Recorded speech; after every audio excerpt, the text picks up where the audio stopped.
परम आदरणीय आज के chief guest retired colonel NC Basotra साहब, chief host Kartar public school के चेयरमैन साहब, प्रिंसिपल मैम और टीचिंग स्टाफ और जितने भी मेरे साथ आए हुए हमारी एसोसिएशन के चेयरमैन कैप्टन ज्ञान सिंह पठानिया जी, कैप्टन तरसेम सिंह मंगराल साहब, सूबेदार मेजर कमल सिंह पूनिया जी और आर्मी सिखलाई से जो रेजिमेंट से आए हुए हैं सूबेदार मनमोहन सिंह जी और जितने भी जहाँ पे स्टूडेंट्स बैठे हुए हैं, सबको मेरी तरफ से बहुत बहुत शुक्रिया और नमस्कार।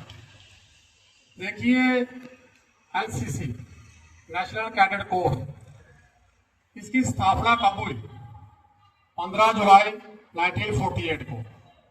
लेकिन उससे पहले ही, आज़ादी से पहले ही इसकी जो शुरुआत हो गई थी, जो हमारे संस्थापक थे इसके पंडित HN कंजरू साहब, उनकी अध्यक्षता में जो एक निर्णय लिया गया था कि किस तरीके से हम अपने अपने स्कूलों में एक ऐसा संगठन तैयार करें जो कि स्कूल के लिए नहीं बल्कि हमारे पूरे देश के लिए एक प्रेरणादायक जो एग्जाम्पल बने और जो हमारी इंडियन आर्मी है, नेवी है, एयर फोर्सेस है, उसके लिए एक सपोर्टिंग जो है वो हेल्प मिल सके।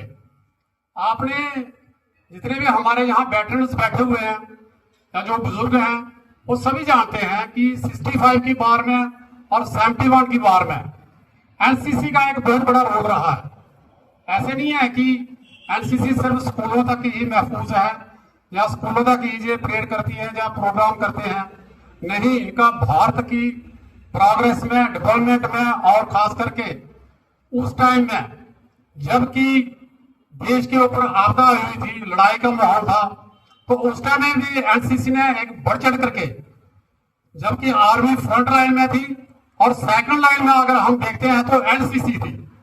जितना भी जो रोल है वो सारा जो है वो NCC ने ही किया हुआ है। तो इसलिए NCC को आप कम मत समझिए। NCC में बहुत सी अपॉर्चुनिटी है। जैसे आप ही के यहाँ का इंस्टीट्यूट का जो लड़का है, आपके सामने अभी उन्होंने स्पीच की है कि किस तरीके के उसकी जो नेचर थी, कितना वो शर्मिला टाइप का आदमी था, कितना शर्मिला टाइप का बच्चा था। लेकिन NCC ज्वाइन करने के बाद में जब उसने कैट का जो है CATC का जो कैंप जो है वो उसमें पार्टिसिपेशन किया और मोटिवेशन मिला उनके लिए। सरदार जो हमारे सूबेदार साहब आए हुए हैं मनमोहन सिंह जी, तो उनका जो शाइनेस था, जो उनकी शर्मिलापन था, वो खत्म हुआ। ये एक ऐसी यूनिफॉर्म है, आप कभी भी देख लेना, अगर जो बच्चा नॉर्मल यूनिफॉर्म में होगा और जो अपनी NCC इसकी यूनिफॉर्म में होगा, वो कहीं से भी निकल जाएगा, वो अपने आप में एक प्राउड फील करता है और कहीं भी स्थान से निकल जाएगा, कभी उसको ये महसूस नहीं होगा कि मुझे कोई डर लग रहा है या डर नाम की कोई चीज होगी।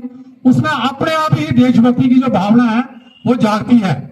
इसलिए मैं यही आपसे विनती करता हूं कि ज्यादा से ज्यादा बच्चे जो है वो NCC में उन्होंने बढ़ चढ़ कर पार्टिसिपेशन करना चाहिए। अगर अपना आगे का फ्यूचर जो है वो उसको और अच्छा और ब्राइट बनाना है, इसके लिए बहुत से आपको मौके मिलेंगे, बहुत से कैंप लगते हैं, जैसे YC कैंप है और ALC कैंप है, VLC कैंप है, तो काफी सारे कैंप है। RDC कैंप लगता है, जो रिपब्लिक डे का जो कैंप लगता है, एडवांस लीडरशिप का कैंप लगता है, बेसिक लीडरशिप का कैंप लगता है, तो काफी कुछ सीखने को मिलता है। तो ज्यादा से ज्यादा इसमें पार्टिसिपेशन करना चाहिए। और इसमें एक सबसे बड़ा मुद्दा होता है जो है कि देशभक्ति की भावना जो है वो जागती है। इतनी हमारी पूरी इंडियन आर्मी और चाहे नेवी और एयरफोर्स की स्ट्रेंथ अभी हमारे देश में नियर अबाउट जो है 10-12 लाख के करीब है, लेकिन NCC की जो स्ट्रेंथ है वो 17 से लेकर 20 लाख तक की हमारी ये स्ट्रेंथ है। तो हम चाहते हैं कि अगर हम इस देश को विकसित बनाना चाहते हैं, डेवलपमेंट बनाना चाहते हैं, नंबर 1 पे लेना चाहते हैं, तो सभी में देश प्रेम होना चाहिए, देश प्रेम की भावना होनी चाहिए। और वो तभी हो सकती है जब हम ज्यादा से ज्यादा NCC में पार्टिसिपेशन करें। ज्यादा कहते हुए मैं बहुत बहुत धन्यवाद करता हूँ। जय हिंद, जय भारत।